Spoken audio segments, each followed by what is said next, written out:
Isang maalam at mainit na pagbati sa ika-148 kaarawan ng ating magiting na bayani ng Uring Anak Pawis, si Kat Andres Bonifacio. Mabuhay ang Uring Anak Pawis. Mga kasama at mga kababayan, ngayong araw na ito ay makabuluhan para sa atin bilang Uring Anak Pawis.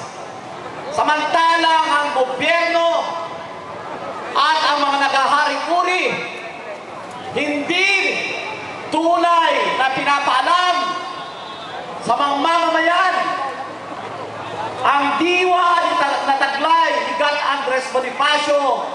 Mahalaga na muli natin sariwain na hindi na iba sa akin si Kat Andres Bonifacio.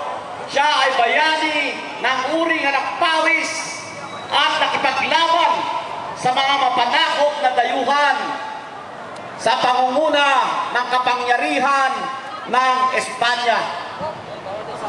Tulad ni Bonifacio, ipinaglalaban din natin at tangan-tangan natin ang kanyang diwa sa pagkikibaka para sa pagpapatupad ng tunay na reforma sa lupa, pagtataas sa makabuluhang antas ng sahod ng mga manggagawa, paglaban sa malaganap na kontraktualisasyon sa paggawa, paglaban sa tuloy-tuloy na pagtaas ng presyo, lalo na ng langis at produktong petrolyo, at paglaban sa tumitinding demolisyon ng ating manalitang mga kababayan, di lamang sa Metro Manila, kundi sa maraming dako ng ating bayan.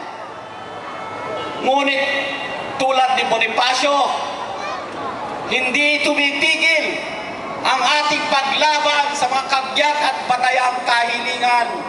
Ipinaglaban ni Kat Andres Bonifacio ang tunay na kalayaan ng ating bayan laban sa mananakop. Subalit, sa panahong yun ay hindi pa halos naiintindihan ng ating mga ninunong revolusyonaryo ang pag-iral ng imperialismo, kung kaya't hindi pa nila natatanganan ang praktika at teorya ng revolusyong proletaryo at ang pagwasak ng mga personal na pag-aari.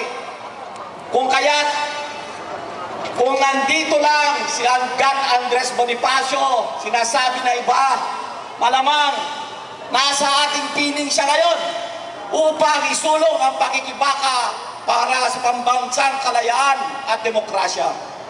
Ngunit hindi naman tama na si Kat Andres Bonifacio lamang at ang mga katipuneros ang ating tutultungan, sapagkat ngayon kapiling natin ang libu-libong Andres at Andresa Bonifacio upang isulong at ipagpatuloy ang laban para sa pambansang kalayaan at tunay na demokrasya na may sosyalistang perspektiba. Yan po ang ating layunin at obligasyon bilang Uring Anak Pawis sa tuloy-tuloy na pakikibaka sa ating bayan. Sa harap ng bagong desisyon ng Korte Suprema na dapat nang ipamigay ang lupa sa Hacienda Luisita nang walang kondisyon, hindi tayo naniniwala mga kababayan dyan sa sinasabing just compensation, sapagkat ito ay malaking balakid na naman upang ipatupad ang tunay na reforma sa lupa, hindi lamang sa Hacienda Luisita kundi sa maraming lugar sa ating bayan. Matagal nang nagsamantala sa mga magsasaka ang mga hasyendero at Panginoong may lupa, kung kaya't wala at hindi katanggap-tanggap na kondisyon ang just compensation at dapat lamang ipamahagi ng libre ang lupang yan sa mga magsasaka at kapatid natin na nasa Hacienda Luisita. Mga kasama, ang isang pang kagyat nating kahilingan ay ang pagtataas ng sahod sa makabuluhang antas, sapagkat sa harap ng krisis na malaganap sa kasalukuyan ay hindi na makaagapay ang sahod lalo pat tuloy-tuloy ang eskemang kontraktualisasyon at kahapon lamang sinabi nitong si Secretary Baldos na gagawin niyang cute itong patakaran sa kontraktualisasyon sa paglalabas na naman ng bagong department order, tinatawag na Department Order 80-A. Kung kaya't ito ay isa namang panloloko. Kaya tuloy-tuloy ang ating paglaban at tulad ng aking nasabi, malaganap ang krisis hindi lamang sa Pilipinas, kundi sa maraming dako ng bayan. Sa mismong luklukan ng imperialismo ng Estados Unidos, nagaganap ngayon ang napakaraming Occupy movement sa Oakland, sa San Francisco, sa New York, at marami pang bayan sa siyudad ng Estados Unidos.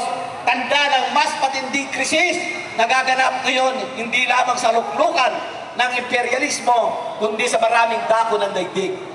Samantala, si Hillary Clinton, dahil sa krisis na nagaganap, gusto na naman niyang ipagpatuloy ang Mutual Defense Treaty sa ating bayan at buksan ang saligang batas ng ating bayan upang magkaroon ng 100% karapatan ang mga dayuhan na mag-angkin ng mga likas na yaman dito sa ating bayan. Papahintulutan ba natin ito? Sa mga tweet, mga kasama at mga kababayan, nasa ating kamay ang pagtangan sa tabak ni Bonifacio upang ipagpatuloy ang tunay na pagbabago sa ating bayan, tanging pambansang demokrasya na may sosyalistang perspektiba ang hinaharap ng bayang Pilipinas. Pilipinas para sa Pilipino, Pilipinas para sa uring anak pawis. Mabuhay si Gat Andres Bonifacio, mabuhay ang mamamayang tuloy-tuloy na lumalaban. Gandang hapon po.